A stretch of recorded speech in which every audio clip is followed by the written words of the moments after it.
And rather than sit around, we've got them all together today to talk to Angela and to me and to Rachel really going to turn something around. You have to do the hard yards up front. Don't look at a tough decision and then leave it for a year or two. So we're doing the tough stuff. Remember when Keir Starmer promised to be the voice of the working class? Fast forward to today and he's stumbling over basic questions about the cost of living on live radio. Callers aren't holding back, exposing the gap between Starmer's rhetoric and reality. In this video, we break down the moment Starmer's carefully crafted image crumbled. Before we move on, I'd like to ask you a small favor. If you appreciate this content, please take a second to like this video and subscribe to the channel. Over 98% of you watch the videos without subscribing. It costs you nothing, but it makes a huge difference to us. So, did you click the subscribe button? Great. Thank you so much. Now, back to the video. Keir Starmer strode into the radio studio, a confident smile plastered on his face. Little did he know, he was walking into a political ambush that would leave his carefully crafted image in tatters. The first caller, introduced as Sarah from Manchester, didn't waste any time. Mr. Starmer, you claim to represent the working class, but how can you possibly understand our struggles when you've never experienced them yourself? The question hung in the air, sharp and accusatory. Starmer's smile faltered for a moment, but he quickly regained his composure. He leaned forward, his body language attempting to convey sincerity. Oh, it's hard. I mean, governing is hard, and we inherited a lot of problems, an economy that was broken, NHS on its knees, and we've had to pick that up and deal with it. I think today is an answer to that question in a way, because here we are 10 days past the mayoral election. I may not have faced the same challenges, Sarah, but I've dedicated my career to fighting for those who have.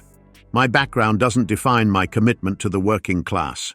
The host, sensing blood in the water, pounced with a follow-up. But Mr. Starmer, can you give us a specific example of how you've personally related to the cost of living crisis affecting millions of Britons? This time, Starmer's composure cracked. He fumbled over his words, starting and stopping sentences as he searched for a concrete example. Well, you see, we've been talking to people across the country, and the Labour Party has always stood for... As Starmer struggled to articulate a clear response, viewers could almost see his carefully constructed image beginning to crumble. The polished politician who had promised to be the voice of the working class was suddenly at a loss for words when asked about their everyday struggles. Social media exploded with reactions. Twitter users were quick to point out the irony of Starmer's stumbling response. One tweet that gained particular traction read, "Keir Starmer, the man who wants to lead the country, can't even explain how he relates to the average person's financial struggles. Out of touch." As the host prepared to move on to the next caller, the tension in the studio was palpable. Starmer, visibly shaken, braced himself for what was to come. The lines were lighting up, with more callers eager to challenge the Labour leader on his claims and promises. The radio show had quickly transformed from a routine appearance into a political minefield. Each caller seemed primed to expose another gap between Starmer's rhetoric and his understanding of working-class realities. As the host announced the next caller, a former Labour supporter from Birmingham, it was clear that Starmer's troubles were far from over. The next caller's voice crackled through the speakers, his tone sharp and accusatory. "Mr. Starmer, let's talk about your wealth. How can you claim to understand the struggles of the working class when your net worth is so far removed from the average Brit's reality?" The Labour leader's face visibly tightened as he realised the conversation was about to take a turn he hadn't prepared for. Starmer attempted to deflect, his words coming out in a rushed, defensive tone. "Look, I've had countless conversations with pensioners and families across the country. I hear their concerns, and I'm committed to addressing them." But his response fell flat, sounding hollow in the face of the caller's pointed question. The host, seizing on the moment, interjected with some hard facts. "Mr. Starmer, our research shows that your net worth and property ownership are significantly higher than the average UK citizen. Can you explain this disconnect?" The studio fell silent as everyone waited for Starmer's response. Starmer shifted uncomfortably in his seat, the disconnect between his lifestyle and that of the average British worker now glaringly apparent. The average UK income, a fraction of Starmer's earnings, suddenly seemed to hang in the air like an accusation. How could someone so financially comfortable truly understand the struggles of those juggling tight budgets and rising costs? The caller, emboldened by Starmer's discomfort, pressed further.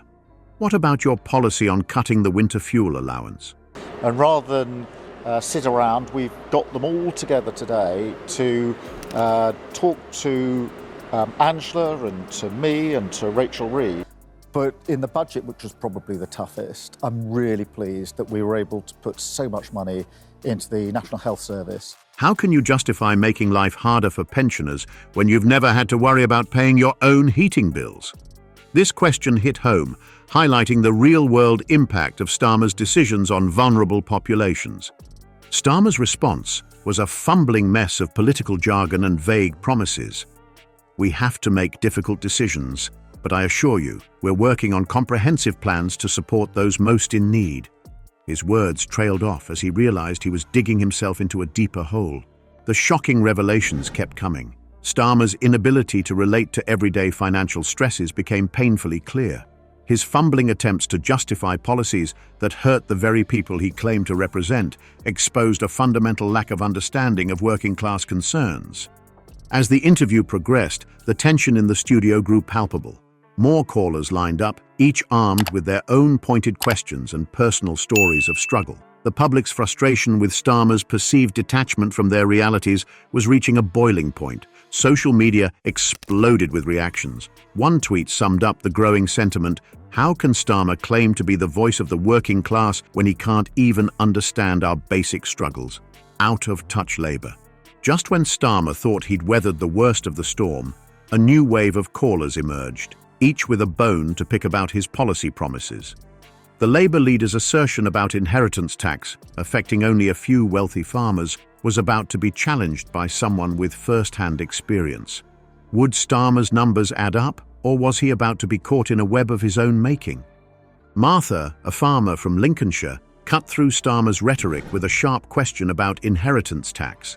Starmer, initially confident, repeated his claim that the vast majority of farms are completely unaffected by the $3 million threshold. But Martha wasn't buying it. She demanded an independent review, highlighting the disconnect between Starmer's claims and the realities faced by farmers across the country. As Starmer fumbled to reconcile his statements with Martha's concerns, it became clear that his grasp on the real-world implications of his policies was shaky at best. The studio atmosphere grew tense as listeners realized they were witnessing a politician caught in the act of misrepresenting the facts. But the hits kept coming. Another caller, an elderly pensioner, launched into an emotional plea about the winter fuel allowance cut. Starmer's face contorted as he tried to justify the decision, claiming it was necessary to prioritize NHS funding. His explanation, however, rang hollow in the face of the caller's raw distress. Starmer's tendency to double down on unpopular decisions was backfiring spectacularly. As he struggled to defend the cut to winter fuel allowance, his words seemed increasingly disconnected from the realities faced by vulnerable populations. The very people he claimed to champion were now exposing the gaps in his understanding of their daily struggles. The host, sensing blood in the water, pulled up real-time polling data on a screen visible to Starmer. The numbers were devastating. Starmer's approval ratings were plummeting by the minute, a direct result of his fumbling performance and evasive answers. And I took the decision that we would take the hard decisions first. Yeah. I think anybody who's turned around, I don't know, an organisation or a business, really going to turn something around, you have to do the hard yards up front. Don't look at a tough decision and then leave it for a year or two. So we're doing the tough stuff. The Labour leader's eyes widened as he realised the immediate impact of his words on public opinion. As the radio show careened towards its conclusion, the host prepared to deliver the final blow. The question hanging in the air was clear. How could Starmer claim to be the voice of the working class when he couldn't even articulate their concerns or defend policies that directly affected them? As the tension in the studio reached its peak, the host delivered a question that would expose the very core of Starmer's political identity. Mr. Starmer, in your own words, how do you define working class? The Labour leader's face flickered with a mix of confidence and unease. Little did he know, his answer would spark a firestorm that would reshape public perception overnight. Starmer leaned forward, initially sure of himself. After all, this was the demographic he claimed to champion. But as he opened his mouth to speak, the words seemed to evaporate. He stuttered, starting and stopping sentences, his usual eloquence abandoning him at this crucial moment. The studio fell silent, the awkwardness palpable as everyone waited for a coherent response. As Starmer fumbled, it became painfully clear that he was struggling to articulate a clear definition of the very group he purported to represent. His discomfort was visible, sweat beading on his forehead as he grasped for words that wouldn't come. The host, sensing blood in the water, pressed on, asking for specifics and examples. The reality is, defining working class in modern Britain isn't as straightforward as it once was. Sociologists have noted a significant shift from traditional definitions based on occupation to more nuanced understandings that include economic status, social mobility, and the impact of globalization. But Starmer, caught off guard, failed to acknowledge this complexity. Instead, he attempted to pivot, falling back on vague political rhetoric about hard-working families and everyday struggles. But his evasion only served to highlight his disconnect from the realities of working-class life. As he rambled on, listeners could almost hear the sound of his credibility crumbling. The tension in the studio was electric. The host, visibly unsettled by Starmer's inability to answer such a fundamental question, pressed further. "Mr. Starmer, surely as the leader of the Labour Party, you must have a clear understanding of who the working class are." Starmer's discomfort grew more pronounced with each passing second. Social media exploded in real time. Twitter users were quick to point out the irony of a Labour leader unable to define working class. One tweet that gained particular traction read, "How can Starmer claim to be the voice of the working class when he can't even define who they are?" Labour disconnect.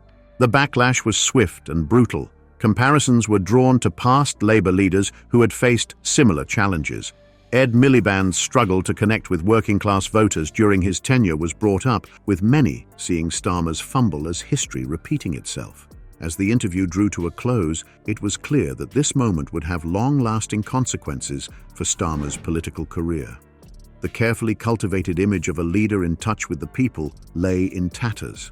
The question now was whether Starmer could recover from this devastating blow, or if this would mark the beginning of the end for his leadership ambitions.